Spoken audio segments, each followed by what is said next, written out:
wabarakatuh. Halo Sobat Bio, selamat datang di podcast kita kali ini. Saya Muhammad Miftah Rizky dan hari ini kita akan membahas topik yang sangat menarik, yaitu bioetika. Nah, mungkin jika kita membahas tentang bioetika, mungkin Sobat Bio tidak asing dengan hal yang namanya hewan uji. Apalagi mungkin saat ini Sobat Bio saat ini telah atau sedang mengikuti mata kuliah praktikum struktur perkembangan hewan. Nah, tentu tidak asing lagi kan. Nah, jika kita berbicara tentang hewan uji seperti mencit, tikus, katak, tokek itu sudah tidak asing lagi bagi Sobat Bio. Pada podcast kita kali ini kita akan membahas hewan uji yang berbeda. Nah, langsung saja topik kita pada kali ini yaitu hamster sebagai hewan uji dalam perspektif bioetika. Nah, bersama saya di studio ada kakak-kakak cantik mahasiswa biologi yang saat ini tengah mendalami isu-isu bioetika dalam konteks penelitian hewan. Apa kabar kakak-kakak? Mungkin bisa saya hai dulu kepada Sobat Bio. Ya, sekaligus perkenalkan dirinya, mungkin bisa dari kakak yang satu ini. Nama saya Wilari. Nama saya Devi. Nama saya Farhana. Nama saya Fia. Oke. Podcast kita kali ini dibimbing juga oleh dosen pengampu mata kuliah bioetika yaitu Dr. Hewan Raden Rara Bintarti Surya Hastari MBiomed. Baik, langsung saja untuk yang pertama saya akan mengajukan pertanyaan kepada Kak Wilari. Sebelum masuk ke topik utama, Kak Wilari bisa tolong menjelaskan apa sih bioetika itu? Baik, terima kasih Kak Miftahur. Sebelumnya terima kasih juga telah mengundang saya dan teman-teman sebagai pembicara di acara podcast kali ini. Pada dasarnya bioetika itu terdiri dari dua kata, yaitu bios dan etos. Untuk bios sendiri ya berarti kehidupan, dan etos itu nilai-nilai atau moral. Jadi secara harfiah bioetika dikatakan sebagai cabang etik yang membahas tentang isu moral yang muncul dari kemajuan ilmu pengetahuan dan bioteknologi, termasuk di dalam praktik penggunaan hewan dalam penelitian ilmiah. Bioetika sendiri tidak hanya mempertimbangkan aspek ilmiah saja, tetapi juga memperhatikan kesejahteraan, kemudian hak dan perlakuan etis terhadap makhluk hidup lain termasuk hewan. Nah, di sini kita ada 4 prinsip kami sahur, 4 prinsip yang mendasari bioetika. Yang pertama ada prinsip otonomi. Di sini para peneliti harus memastikan bahwa eksperimen yang dilakukan itu bisa mempertimbangkan kesejahteraan hewan dan hanya dilakukan jika benar-benar diperlukan saja. Kemudian yang kedua ada prinsip non-maleficence. Di sini para peneliti tidak boleh menyebabkan perlakuan yang sekiranya bisa menyakiti hewan dan bisa menyebabkan penderitaan hewan, dan peneliti harus merancang sebisa mungkin untuk meminimalkan rasa sakit dan stres terhadap hewan. Kemudian yang ketiga yaitu ada prinsip beneficence. Di sini dalam melakukan eksperimen peneliti harus memiliki tujuan yang bermanfaat gitu. Tujuannya jelas untuk kepentingan penelitian, kepentingan ilmiah, dan untuk kesehatan seperti itu. Dan yang keempat atau yang terakhir ada prinsip justice. Di sini eksperimen pada hewan harus dilakukan benar-benar secara adil dan merata. Tidak ada yang tidak boleh ada kelompok hewan yang dibebani lebih berat atau yang mendominasi seperti itu, Kak. Jadi bioetika itu lebih kepada semacam rambu-rambu kita ya, dalam suatu penelitian khususnya ketika menggunakan hewan uji. Iya, betul, Kak.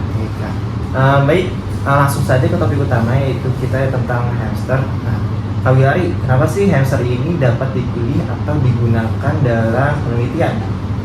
Oke, jadi ada beberapa alasan mengapa hamster itu digunakan sebagai hewan penelitian. Yang pertama itu karena ukuran hamster itu kan kecil ya Kak, badannya itu kecil sehingga lebih mudah dirawat atau lebih mudah dikelola dengan baik karena tidak perlu memakan banyak tempat gitu Kak. Jadi kita menyediakan kandang di laboratorium bisa dalam jumlah mencit yang banyak, bisa dalam hamster yang banyak seperti itu Kak. Kemudian yang kedua, hamster itu memiliki sifat reproduksi yang cepat karena hamster itu kematangan seksualnya kan berkisar antara usia 4 hingga 6 minggu dengan masa kehamilan selama 16 hari, sehingga kesempatan reproduksi ini memungkinkan peneliti bisa menggunakan hamster sebagai percobaan jangka panjang seperti itu, Kak. Terus yang ketiga, hamster ini sistem imunnya serupa dengan manusia. Sistem kekebalan hamster itu kan mirip dengan manusia ya, Kak. Jadi bisa membuat mereka itu berguna dalam studi penyakit seperti imunologi, kemudian pengembangan vaksin seperti kemarin vaksin COVID itu juga bisa menggunakan hamster sebagai hewan uji. Kemudian yang keempat, hamster itu bisa respon terhadap pengobatan dan terapi, Kak. Jadi hamster itu punya respon fisiologis yang baik terhadap berbagai jenis pengobatan dan terapi, sehingga bisa digunakan dalam berbagai uji seperti uji obatnya tuh obat untuk kanker, penyakit jantung dan sebagainya. Dan yang terakhir, hamster itu memiliki tingkat stres yang lebih terkontrol dibanding hewan yang lainnya, sehingga membuat eksperimen yang melibatkan hamster ini pastinya hasilnya lebih mudah dan lebih efisien gitu, Pak. Jadi hamster sendiri itu punya karakteristik ya, sehingga dia cocok digunakan dan sebagai hewan uji gitu ya. Oke. Nah, namun dalam penggunaan hewan uji tentu saja selalu memunculkan pertanyaan etis. Kak Devi, bisa tolong jelaskan bagaimana penerapan prinsip-prinsip dalam praktik penelitian khususnya yang menggunakan hewan uji? Ya, dalam praktiknya itu kan kita menerapkan 3 era di mana ada replacement, yang dimana ini dia mengganti penggunaan hewan itu menggunakan metode alternatif seperti kultur sel, dan juga ada reduction yang dimana dia mengurangi jumlah hewan yang digunakan, dan ada juga refinement yang dimana dia memperbaiki prosedur agar hewannya itu tidak menderita selama penelitian. Oke. Lalu bagaimana kita bisa memastikan bahwa penelitian tersebut berjalan dengan etis? Jadi semua penelitian itu kan butuh persetujuan etis terlebih dulu sebelum penelitian itu dimulai. Nah, ini tuh memastikan semua aspek etisnya itu telah dipertimbangkan bahwa penelitiannya itu layak dilakukan dan memperhatikan kesejahteraan pada hewan penelitian. Oke. Ada nggak sih contoh konkret suatu pelanggaran etis dalam penelitian khususnya yang menggunakan hewan uji? Ya, salah satu pelanggarannya itu injeksi berulang pada si hamster yang dimana ini tanpa alasan ilmiah yang kuat. Ini tuh dia ini tuh jelas melanggar prinsip keadilan dan juga menyebabkan penderitaan yang tidak perlu pada si hewan ini. Mengerikan sekali ya. Oke, nah itu Sobat Bio dengerin ya, perlu kita perhatikan. Semoga kita tidak melakukannya saat melakukan penelitian yang menggunakan hewan uji. Nah, selanjutnya mari kita bahas kondisi praktis. Nah, Kak Hana, bisa tolong jelaskan bagaimana seharusnya hamster ini kita perlakukan supaya si hamster itu sejahtera? Ya, pemeliharaan hamster juga harus diperhatikan dalam beberapa hal. Yang pertama itu kandang hamster harus diperluas sekitar 40 kali 25 cm dengan tempat tidur yang empuk, lalu bisa juga dialasi oleh kapas agar hamster tersebut tetap nyaman. Nah, lalu bagaimana dengan pakan si hamster? Nah, pakan hamster juga harus sangat lebih diperhatikan ya, terutama pada makanan yang kaya akan nutrisi seperti buah-buahan, sayur-sayuran, biji-bijian, lalu bisa juga diberikan makanan yang berbahan komersial, tapi dengan porsi yang cukup agar hamster tersebut tidak mengalami obesitas. Selain makanan kan ada juga ya dengan tempat tinggal si hamster. Nah, bagaimana kondisi tempat tinggal si hamster agar dia bisa merasa aman dan nyaman? Nah, lingkungan hamster itu juga harus sangat diperhatikan ya, terutama dia harus lebih tenang, terus terhindar dari sinar matahari dan suhu ekstrim sekitar 18-24 derajat Celcius. Lalu kandang hamster juga harus dibersihkan secara rutin agar hamster tetap sehat. Oke, jadi pakan, kandang, dan lingkungan itu harus diperhatikan ya. Nah, ada nggak sih yang perlu kita perhatikan selain ini? Ya, tentu ada. Selain yang tadi yang sudah disebutkan, itu ada perhatian pada stres hewan tersebut ya. ya agar dia terhindar dari kebisingan, lalu berinteraksi secara berlebihan, lalu saat prosedur penelitian juga harus lebih etis dan sesuai peraturan agar hewan tersebut saat diujikan tidak mengalami sakit atau stres. Oke. Seperti itu. Jadi tentu saja ya perawatan itu tepat juga sangat penting ya. Ya. Oke. Nah, namun tentu saja dalam penelitian hewan uji pasti tidak lepas dengan hal yang namanya stres, baik secara fisiologis maupun psikologis. Maka Devi bisa tolong jelaskan dampak psikologis dan fisiologis apa saja yang mungkin dialami si hamster selama melakukan penelitian? Tentu secara fisiologis ini hamster itu dia mengalami rasa sakit yang dimana akibatnya ini akibat prosedur invasif yang seperti kayak pengambilan sampel darah atau dia pembedahan kecil. Nah ini tuh rasa sakit ini jelas ya jika dia tidak dilakukan atau dikelola dengan baik itu tuh dapat memperburuk kondisi tubuh si hamsternya dan juga dapat mempengaruhi hasil dari penelitiannya. Nah, secara psikologis dia juga dapat mengalami stres, isolasi,